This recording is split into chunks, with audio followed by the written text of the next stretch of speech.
Kaibigan, makakasama po natin ngayon ang tatlo sa mga top players ng Kayod Pilipinas, Philippine Squash Team. We have the newly crowned men's national champion, Raymart Bergonia. And then, ang ating world, women's, sabihin ko sana world number 1, Philippines number 1 female squash player, Jamaica Arribado. At ang ating top junior standout, number 1 din yan, si Carl Carrillo. So, mag-ay ka muna sa mga viewers. Christopher Buraga, sorry. So, nakalimutan kay Christian niya. Bate, sa mga nakikinig. Okay, first of all, dalawang international tournaments sa pag-aandaan ng Kayod Pilipinas para dito sa busy na 2024 season na patapos na.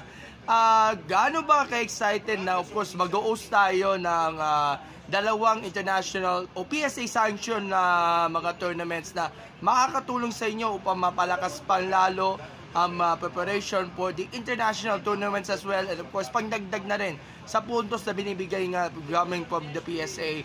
Sir Raymart, ko muna.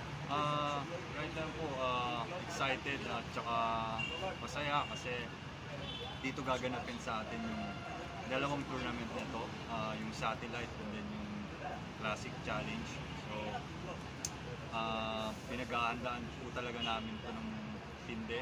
So, advantage po natin is yung court sa atin, yung crowd, yung mga manunood, suporta. So, yun na lang, maglalaro po talaga kami ng matindi para sa tournament. Okay, Miss Jamaica. Ako, ayun, super happy for Philippine Squash kasi dahil mag-host nga po tayo and ang gagamitin po natin yung National Center namin. Ayun, sobrang nakaka-proud po kasi may kita mo po talaga, or ako, isa po ako sa witness ng improvement ng squash sa Philippines. So, ayun, sobrang saya ako kasi tuloy-tuloy na yung pag-host namin ng international event and mas madaming player international ang nakikita or napapanood yung mga junior player namin. So, napakalaking bagay po yan para sa team. And excited po akong maglaro and hopefully ang target ko is makuha yung title and sana ayun po, ikuha. Okay, si Christopher naman, your thoughts sa paparating ng mga tournaments.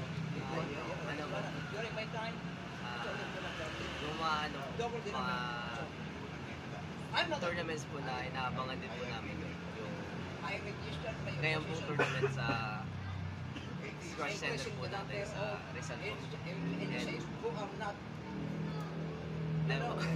Okay, kay Raymart muna. Raymart, ikaw ang tinangal na national champion during the Philippine Squash Championships at tinalo mo yung top 1 noon na si Robert Garcia na mapupunta na sa pagiging coach niya sa China.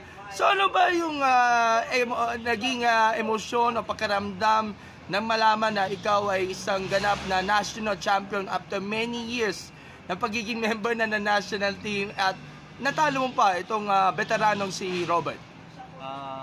Sa tulong po, masaya kasi lahat din po yung pag-hirap ko sa paglalaro at pag-training is I think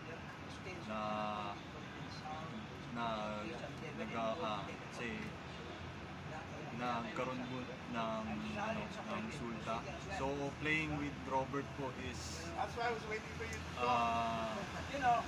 sobrang challenging po kasi matagal din po kami naglalaro ni Robert all the national tournaments. So alam niya yung game ko, medyo nakukuha ko na rin yung game niya.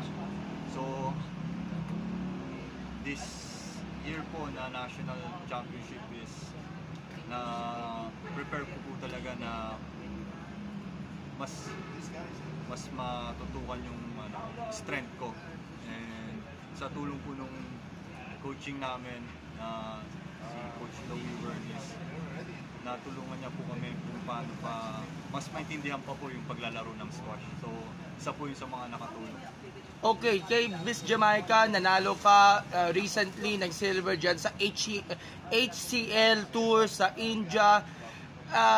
Can you describe to us yung mulim yung pagtungtong sa podium sa isang tournament at paano ito na malaking itulong ito upang ma-maintain nyo ang pagiging Philippines #1 and of course madagdagan pa ang puntos na binibigay nga ng ating PSA para sa iyo.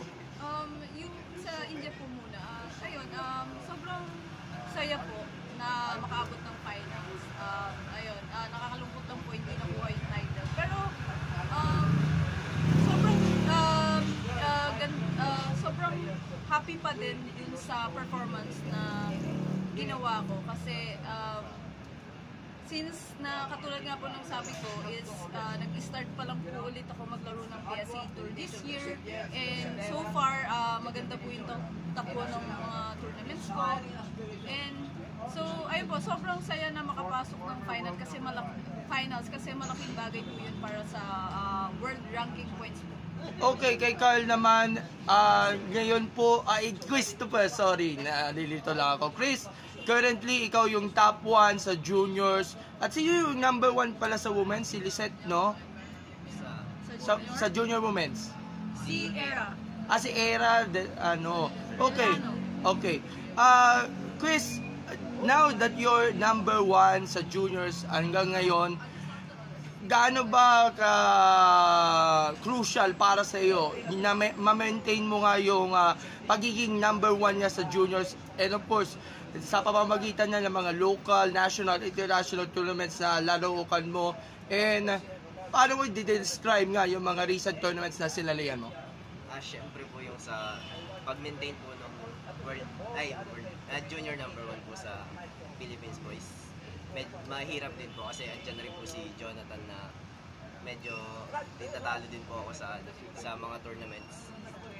Tapos yung sa mga rin po, sa mga grassroots din po, yung mga juniors po namin na mas mababa yung edad po sa akin is tinutulungan ko rin po sila maglaro. Tapos ine-help ko rin po sila na kapag tuwing Saturday po, pag wala po akong pasok, tinutulungan ko rin po sila. Okay, last question for the three of you bago ko ipasa kay Ivan. Ngayon, ang squash ay kabilang na sa mga sports na maglalaro sa 2028 Olympics. Ano ang expectations ninyo at goals ninyo para at least mag-qualify kayo para dito sa pinakamalaking sports event sa mundo, lalo na officially kasama na ang squash sa sports calendar ng 2028? Chris, ikaw muna. Yung sa po, ano po yung sa 2028, ano expectations nyo sa Olympics sa LA? Expectation lang po is makapag-qualify lang din po ng kung sa butas rin po kasi ng karayong magalulusot kung magkataon po. Okay, si Jamaica naman, same question. Siyempre po sobrang laking bagay po na sa squash kung makapasok po ng Olympic. Pero for now, since katulad nga po ng sabi kanina, hindi pa po naka-finalize po ano po ang mga qualification para po makapasok sa Olympic. So ngayon po ang focus po namin is yung sa world ranking po na mapataas pa po kasi possible na or malaking chance po na yun, isa po yun sa qualification para po makapaglaro sa Olympics. So ngayon yun po yung focus. Okay, Raymart, same question. Sa ngayon po is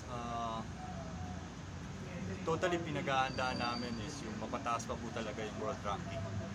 Yan po yung isa sa base na titignan na base na para maka-qualify ka sa Olympic. So, right now, gumagawa na po ng satellite and PSA tournament dito sa atin. So, yan po yung mga tournament na kailangan namin may panalo and makakuha pa ng points para mas may batas pa yung world ranking natin. Okay, bago natin bigyan si Ivan ng pagkakataon at mag-photo op muna tayo, ang iyong mensahe na lang pasasalamat sa lahat ng mga taga-suporter ng Philippine Squash Academy ng Kayad Pilipinas and sa lahat ng mga naniniwala na kaya tayo makapag-qualify sa 2028. Christopher, ikaw muna. Thank you po sa lahat ng sumusuporta sa amin.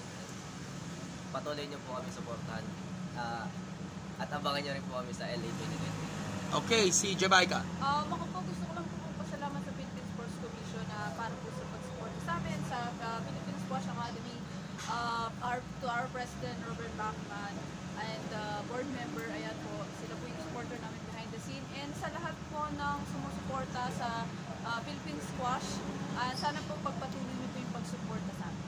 And Raymart. Maraming pong salamat sa Philippine Sports Commission, Philippine Olympic Committee, RNSA po, Philippine Squash Academy, our President, si Robert Bachman. Salamat po sa lahat ng sumusuporta. Sana po tuloy-tuloy nyo lang, and kunin ko na ng opportunity to para kung sakali niimbitahan ko na po kayo kung sakali this October 22 to 25 meron pong satellite squash, and then lalaruan po namin, and then kasunod po nun is 28 to 31 October Classic Challenge 3K, lalaruan po namin ni Christopher, so sana po mga. And again, to the three of you, good luck, all the best, and congratulations sa ating Kayod Pilipinas. More power and more blessings. Bye! Thank you!